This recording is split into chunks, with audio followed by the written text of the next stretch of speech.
સુરતમાં વારંવાર નકલી વસ્તુઓ ઝડપાઈ રહી છે, ત્યારે સરથાણા વિસ્તારમાંથી નકલી સાબુ, હાર્પિક સહિતની બ્રાન્ડેડ ચીજ વસ્તુઓનું ચાલતું ડુપ્લિકેશન ઝડપાયું છે. સુરતના લીંબાયત ખાતે આવેલ આરડી ફાટક પાસેની લક્ષ્મી સોસાયટીમાં એક યુવાનની સરળ જાહેર ઘાતકી હત્યા કરાઈ હતી. મૃતક રોહનની તેના જ મિત્ર એવા દીપક પાટીલે ચપ્પુ વડે મૃતક રોહનને ચપ્પુના ઘા મારી હત્યા કરી હતી.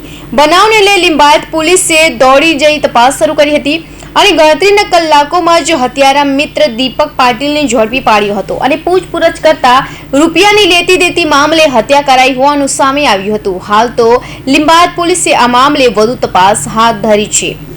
ગઈકાલે લીંબાયત પોલીસ સ્ટેશન વિસ્તારમાં આરડી ફાટકની બાજુમાં એક સોસાયટી છે, ત્યાં એક મર્ડરની ઘટના બની હતી. આ ઘટનામાં જે આરોપી છે દીપક પાટીલ, એની પોલીસે ધરપકડ કરી છે.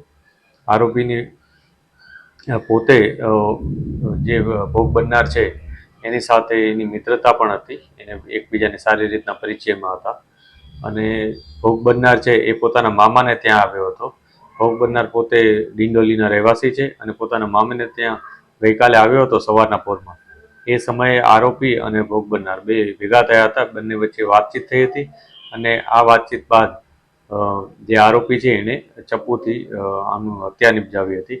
પોલીસે ખૂબ જ ટૂંકા ગાળામાં આરોપીની ધરપકડ કરી છે અને જે પણ એવિડન્સીસ હોય એ જે પણ એવિડન્સીસ છે એ અમે અત્યારે મેળવી રહ્યા છીએ.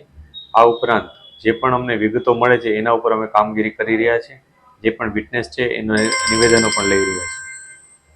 સર, મર્ડર કરવાનું કારણ શું હતું? હાલમાં જે પોલીસ પાસે માહિતી છે એ મુજબ આ ઘટનામાં જે ભોગ બનનાર છે એની પાસે જે ભોગ બનનાર છે એ પોતે આરોપી પાસે કંઈક પૈસા માંગતો હતો. આ પૈસા બાબતે કંઈક બંને વચ્ચે ઝઘડો થયો હતો, એને કારણે એને હત્યા નિપજાવી હતી. આ જે પૈસા માંગતો હતો એ કોઈ કારણસર માંગતો હતો કે કોઈ અન્ય પ્રકારે માંગતો હતો, એ તમામ બાબતે અમે અત્યારે વેરીફાઈ કરી રહ્યા છીએ. ઇન્વેસ્ટિગેશન એ જ દિશામાં ચાલુ છે અત્યારે કે કઈ રીતના અને શું કામ આ પૈસા માંગતો હતો અને કેટલા રૂપિયા અત્યાર સુધી અમે આપ્યા હતા. સર, આરોપી શું કરે છે અને એનું કોઈ બેકગ્રાઉન્ડ? જે આરોપી છે એ અત્યારે 1 વર્ષથી અહીંયા રહે છે એના માસીની ત્યાં, અને એ પોતે પહેલાં મહારાષ્ટ્ર રહેતો હતો.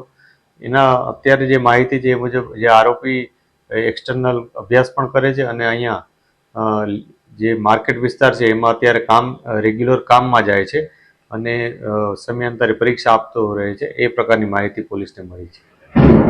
આરોપીને કોઈ ગુનાહિત આ બાબતે પણ અમે વેરીફાઈ કરી રહ્યા છીએ કે આરોપી કોઈ અન્ય ગુના સાથે સંકળાયેલ છે કે નહીં, અગાઉ એના વિરુદ્ધ કોઈ અરજી થઈ હતી કે નહીં, અથવા એણે પોતે કોઈ અરજી કરી હતી કે નહીં, એ બાબતે પણ અમે તપાસ કરી રહ્યા છીએ.